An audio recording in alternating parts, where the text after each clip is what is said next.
Katanya matematika itu pelajaran susah yang belajarnya cuma ngitung dan ngapalin rumus-rumus aja. Kalau dari SD sampai sekarang kita masih mikir kayak gitu, artinya selama ini kita udah salah besar. Ya, kita udah salah melihatnya. Itulah yang bikin matematika di sekolah seolah berubah jadi monster menyeramkan yang memaksa kita untuk ngitung angka-angka atau nyari X yang hilang entah kemana. Ini semua yang bikin kita tersiksa setiap kali belajar matematika. Padahal sebenarnya matematika jauh lebih dari itu. Maka sekarang waktunya kita mengenal lebih jauh sosok sang monster yang sebenarnya. Sosok yang aslinya nggak serem tapi justru indah, tapi tersembunyi di sekeliling kita. Karena dengan mengenal bidang pelajaran ini, artinya kita mengenal bahasa untuk mempelajari alam semesta dan isinya, menelusuri jejak-jejak rahasia dunia yang tersebar di mana-mana. Dan itu semua hanya akan terjadi jika kita menganggapnya lebih dari hitung-hitungan dan rumus mata. Bersiaplah memecahkan misteri dunia lewat matematika.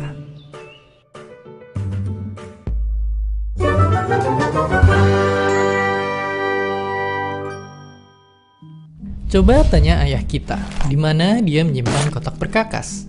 Ambillah, lalu pandangi satu-satu alat yang ada di dalamnya. Kita bisa lihat bentuk mereka yang memang berbeda, tentu juga punya fungsi dan kegunaan yang berbeda.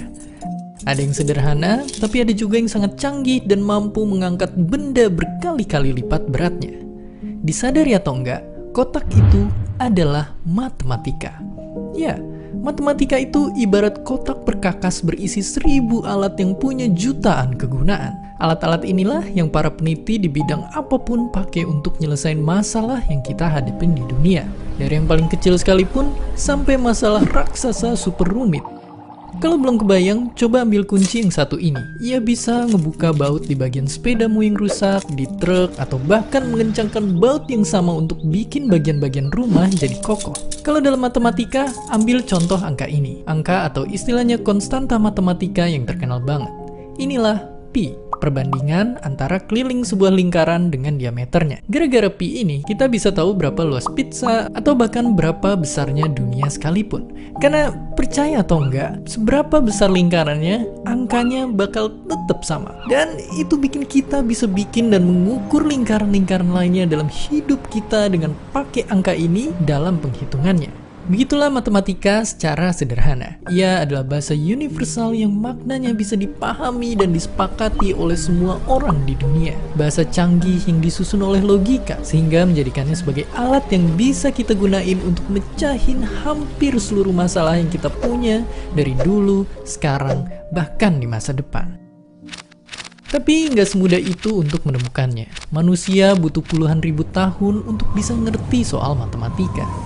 Semua dimulai ketika angka dan konsep soal berhitung belum ada di kepala manusia. Lalu, mereka mengamati fenomena di sekeliling mereka, menyadari ada kejadian yang berulang, lalu mencatatnya garis demi garis menjadi pijakan awal untuk aritmatika, ilmu tentang bilangan. Sampai akhirnya, bangsa Sumeria mengganti garis menjadi simbol-simbol angka. Mereka menerapkan sistem angka basis 60 yang mereka gunakan untuk menghitung waktu, berdagang, membangun peradaban Mesopotamia, dan mengembangkan awal mula cabang ilmu matematika lainnya, geometri. Aritmatika dan teori tentang angka kian berkembang. Di era ini, para filsuf Yunani mengembangkan logika, cara berpikir untuk mencapai kesepakatan tentang kebenaran. Lalu, Plato mengamati semua unsur yang ada di bumi dan menafsirkannya ke dalam bentuk-bentuk 3 dimensi. Pemikiran itu sampai kepada Euclid dari Alexandria yang kemudian mendalaminya, lalu mencatatnya dalam 13 buku tentang geometri, kumpulan buku yang masih relevan hingga saat ini. Sampai akhirnya manusia naik level dalam berhitung. Bangsa Romawi menciptakan sistem penomoran lewat alfabet. Permasalahan lalu timbul. Angka yang mereka punya ternyata memiliki keterbatasan. Mereka kesusahan menghitung angka-angka super besar. Bagaimana cara mengatasinya? Penemuan angka nol lah yang mengubah segalanya. Benda bulat ini punya peran maha penting yang bikin kemajuan matematika melesat. Manusia akhirnya bisa menghitung jauh lebih besar dan kompleks. Dari sini, aljabar lahir di dataran Timur Tengah dan ilmuwan jenius Al-Khawarizmi lah yang membahasakan ide abstrak dan meringkas kata-kata menjadi formula persamaan matematika. Ilmunya kemudian dibawa jauh, hingga ke Eropa. Di sana, dunia semakin berubah dengan cepat, secepat apel yang jatuh dari dahan pohonnya. Fenomena itu diamati oleh Isaac Newton, pemikir besar yang lalu menemukan kalkulus, sebuah cara untuk mengukur seberapa besar perubahan itu terjadi pada benda-benda. Dengan cara pengukuran ini, matematika membantu bidang ilmu lainnya berkembang pesat menciptakan industri yang jadi awal peradaban modern. Dan kini, setelah mengamati ruang di alam semesta, manusia lalu menciptakan dunianya sendiri, yang mereka bangun dengan angka 0 dan 1, mencampurkan segala penemuan matematika dari era-era sebelumnya dan mencampurnya dengan penemuan-penemuan baru di era modern, membuat prediksi dan menciptakan peluang yang tak terhingga untuk penemuan-penemuan baru di masa depan.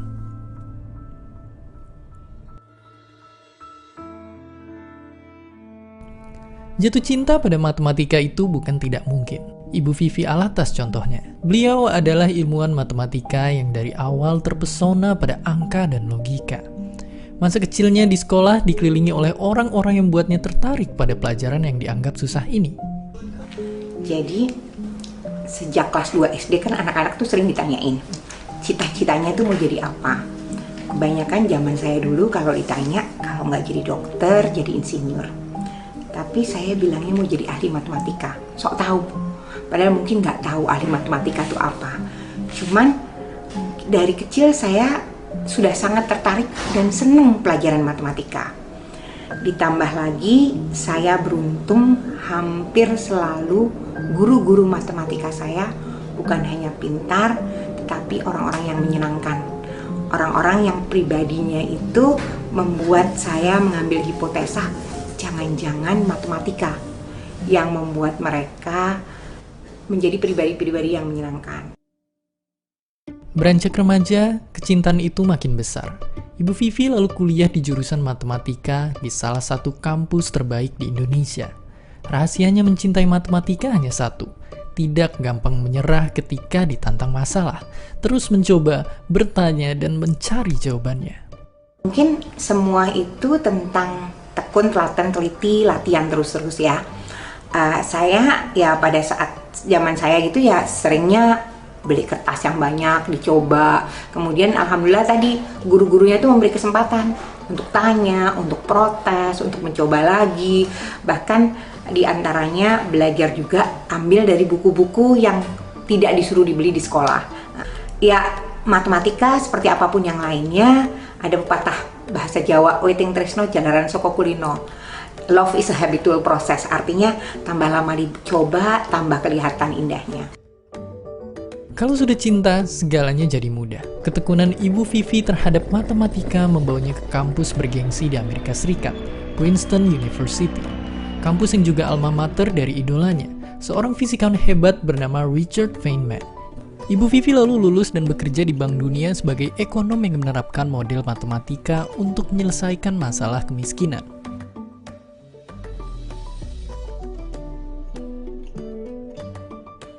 Jadi saintis di zaman ini di mana aja nggak susah, karena sekolahnya ada di mana aja.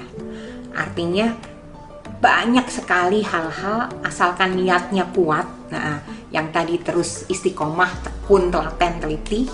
Kita mau belajar apa aja ya. Dari mulai kayak Khan Academy, Coursera, YouTube, Google, mau belajar apa aja ada. Yang penting terus mau dan percaya bahwa mampu. Kalau saya pikir semua orang bisa pintar, semua orang bisa menyukai matematika dan bisa matematika. Mungkin yang harus ditekankan adalah dasar-dasarnya punya, sehingga nggak keburu nggak suka duluan. Kalaupun nggak suka duluan, banyak cerita orang-orang yang terus mencoba melihat, akhirnya bisa melihat keindahannya. Kenapa belajar sains, belajar matematika penting saat ini? Dunia berubah. Sekarang ini era yang disebut dengan 4.0, digital teknologi dan sebagainya.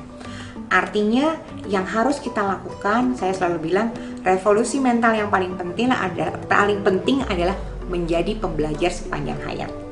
Nah, untuk menjadi pembelajar sepanjang hayat, kita lihat ke depan bahwa kebutuhan akan sains, teknologi, math itu sangat-sangat penting kalau Indonesia mau tidak ketinggalan. Bagi Bu Vivi, karir sebagai seorang matematikawan sangat terbuka lebar. Ketakutan bahwa belajar matematika susah bekerja itu pandangan usang. Karena nyatanya di dunia yang penuh dengan data dan statistik, belajar matematika adalah investasi penting untuk masa depan. Bukan cuma Indonesia, dunia butuh lebih banyak mathematician, dunia butuh lebih banyak orang yang terus mungkin juga bukan cuman mathematician per se, yang renaissance men, women yang mau mencoba merangkum, melihat semuanya. Bukan berlebihan kalau matematika disebut sebagai bahasa universal atau kode tentang alam semesta. Richard Feynman pun bilang, mustahil untuk memahami dan menjelaskan keindahan dunia ini tanpa memahami matematika. Begitu pentingnya matematika. Mungkin artinya kitalah yang mesti mulai ngubah cara pandang terhadap matematika. Pertama, dimulai dengan nggak nganggep lagi matematika cuma sekedar ngitung-ngitung dan ngafal rumus aja. Kedua, kita mesti tahu kalau matematika itu bahasa yang punya aturan-aturan jelas, maka biar paham cara pakainya, kita mesti kuasai dulu konsep-konsep dasarnya. Baru dengan gitu, senjata kita akan lengkap dan siap menaklukkan masalah sebesar apapun nantinya. Karena kedepannya senjata matematika itu emang semakin banyak dibutuhin. Banyak yang nganggep kalau belajar matematika itu nggak ada gunanya. Itu mungkin aja benar kalau kita belajar bidang yang itu-itu aja. Tapi mungkin yang penting bukan mau kerja jadi apa kalau belajar matematika, tapi pekerjaan apa yang butuh kemampuan matematika nantinya. Biar gampang, bayangin ini kayak nyiapin bekal untuk pergi ke hutan yang gelap. Kita nggak tahu makhluk seperti apa yang kita hadapin di depan, makanya mesti nyiapin bekal yang cukup untuk siap ngadepin apapun. Dan percayalah, matematika bakal jadi bahan baku yang bakal dibutuhin untuk bikin senjata apapun nantinya. Sama kayak analogi di awal, jadi ahli matematika itu jadi orang yang bikin alatnya. Alat yang bakal dipakai oleh kita, manusia, untuk nyelesain masalah dan ngerti tentang dunia. Sekarang, lihat keluar jendela. Bayangin gini, kalau seandainya aja matematika nggak pernah kita temukan, semua itu roboh begitu aja. Ya, karena semua itu dibangun oleh matematika. Tanpanya, ilmu-ilmu yang ada kayak fisika, kimia, biologi, bahkan sejarah mungkin gak akan pernah berkembang semaju sekarang. Pada akhirnya, ketakutan yang masih ada sampai awal video tadi, semoga bisa hilang. Sekarang kita tahu kalau matematika itu ada di mana-mana. Matematikalah yang bikin manusia bisa mencatat, menghitung, dan mengukur hal apapun. Karena kita tidak akan pernah memahami sesuatu apabila tidak mengukurnya. Dan inilah kenapa ada satu bidang ilmu yang begitu erat dengan matematika, sebuah bidang ilmu yang ibaratnya jadi detektif yang menyelidiki segala sesuatu yang ada di dunia. Fisika.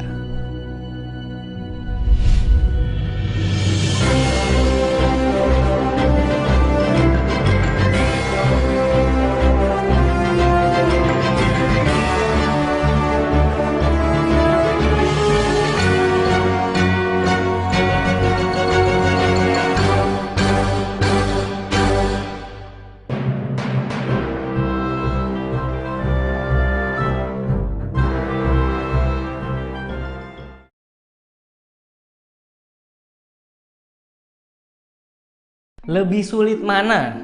Ilmu sejarah atau matematika?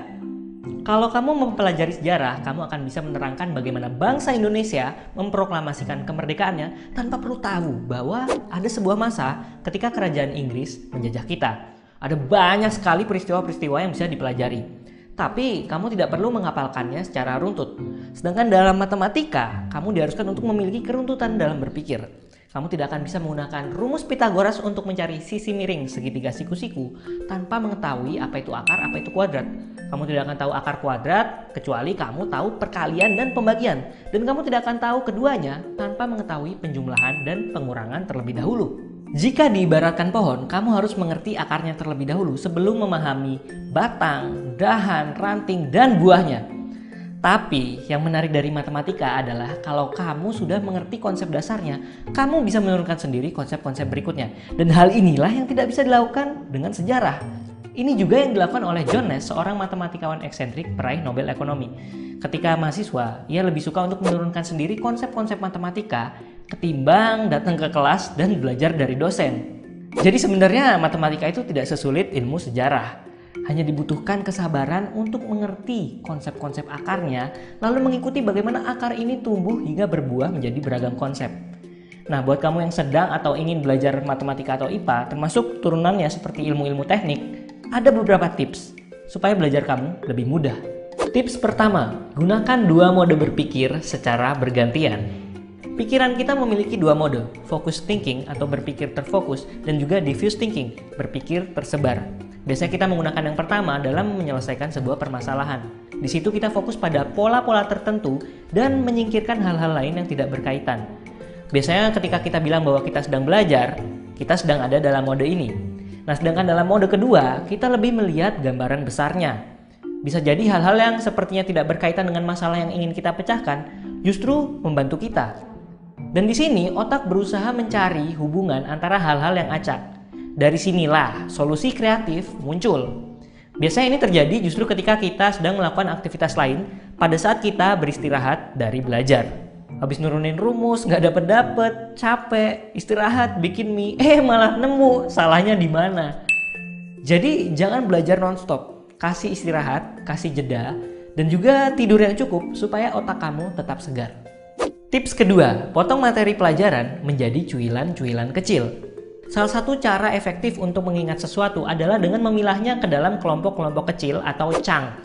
Coba sekarang ingat angka berikut. Gampangan mana ini sama kalau yang dibagi kayak gini? Pasti gampangan yang kedua kan? Nah, sama halnya dengan materi pelajaran. Kamu bisa membagi sebuah konsep yang rumit ke dalam konsep-konsep yang sederhana.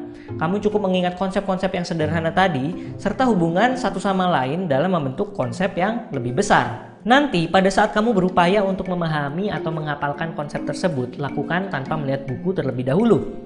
Nggak apa-apa, seingatnya. Salah juga nggak apa-apa. Nanti kalau udah mentok baru kamu boleh lihat buku. Hal ini perlu dilakukan berulang-ulang setiap kali kamu mempelajari konsep yang baru untuk memastikan bahwa konsep ini sudah tersimpan dalam memori kamu. Tips ketiga, gunakan teknik menghafal yang seru. Menghafalkan rumus, urutan, atau angka-angka konstanta bisa jadi sangat membosankan. Nah, kamu bisa menggunakan cara-cara yang seru supaya mereka lebih mudah untuk dihafal. Hal ini bisa dilakukan dengan membuat pemisalan-pemisalan seperti pada video Fisika Cinta Hutata yang membawa konsep fisika lebih dekat kepada apa yang kamu alami sehari-hari. Selain itu, kamu bisa juga membuat cerita, lagu, atau menyingkat huruf depan dari kata-kata yang ingin dihafalkan. Unsur-unsur golongan satu pada tabel periodik misalnya, bisa kamu buat menjadi cerita seperti Herulina kawin, Robi CS frustrasi. Tips keempat, berlatih soal tanpa membuka kunci jawaban terlebih dahulu. Latihan soal adalah sebuah cara untuk mengetahui apakah kamu sudah menguasai sebuah materi atau belum. Latihan soal perlu disertai dengan evaluasi supaya kamu tahu di bagian mana kamu belum mengerti. Tapi hati-hati, kalau kamu menggunakan latihan soal dengan kunci jawaban atau pembahasan, jangan dibaca dulu sebelum kamu mencobanya. Dan ketika nanti kamu membaca pembahasannya, kamu harus tahu kenapa solusinya seperti itu. Jangan cuma dibaca terus mikir, oh gitu, ngerti. Lebih baik kamu tersesat pada saat latihan supaya jalanmu nanti mulus ketika ujian. Tips kelima, lakukan pekerjaan sulit selagi kamu masih fresh. Kalau kamu mau mempelajari konsep yang baru atau mengerjakan PR yang sulit, ada baiknya kamu kerjakan di pagi hari ketika energi mental kamu masih banyak. Kalau nanti mentalmu sudah capek, materinya susah, pasti kamu bakal butuh istirahat atau malah main game. Tips keenam, aplikasikan trik-trik mental untuk membantumu belajar. Ada kalanya ganti suasana dapat membuatmu lebih fokus dalam belajar. Pilih tempat yang tenang. Kalau perlu, miliki ruang khusus untuk belajar. Agar setiap masuk ke ruangan itu, kamu langsung masuk mode belajar. Terus, jangan fokus pada hasil akhir. Jangan fokus pada ketidaktahuan kamu atau seberapa jauh kamu sudah tertinggal dalam pelajaran. Tapi fokus pada upaya kamu untuk memahami dimulai dari konsep yang paling dasar. Anggap ini sebagai sebuah teka-teki atau tantangan yang ketika kamu pecahkan, karakter kamu akan naik ke level berikutnya. Ketika kamu berhasil memahami sebuah konsep yang sederhana, kamu akan punya rasa percaya diri untuk melangkah ke level berikutnya. Dan rasa percaya diri bahwa kamu nggak bodoh adalah hal yang paling penting dalam belajar. Karena siapa lagi yang mau percaya sama kamu kalau bukan diri kamu sendiri? Tips ketujuh, ingat bahwa ketekunan lebih penting daripada kepintaran semata. Kalau kamu melihat ada seorang teman yang jauh lebih mengerti suatu materi, belum tentu dia lebih pintar daripada kamu. Kemungkinan besar dia lebih tekun dan lebih dulu mempelajari materi tersebut. Sama halnya dengan bermain sepak bola atau alat musik. Memahami konsep-konsep dalam matematika atau IPA membutuhkan sebuah skill yang harus diasah. Tidak mungkin kamu menguasai konsep yang rumit hanya dalam semalam. Dibutuhkan latihan berulang-ulang untuk dapat memahami konsep-konsep tersebut. Tapi gimana sih caranya supaya kita bisa konsisten belajar setiap harinya? Ada banyak caranya, ini bisa jadi video sendiri. Tulis di komen kalau kamu pengen ini jadi topik sendiri. Yang jelas intinya kita harus menjadikan belajar sebagai sebuah habit atau kebiasaan. Semoga tips-tips tadi bermanfaat. Kalau kamu punya tips belajar yang bisa dibagi, bagiin di komen. Jangan lupa share video ini supaya makin banyak anak Indonesia yang jago matematika dan IPA. Dan seperti biasa, salam salaman.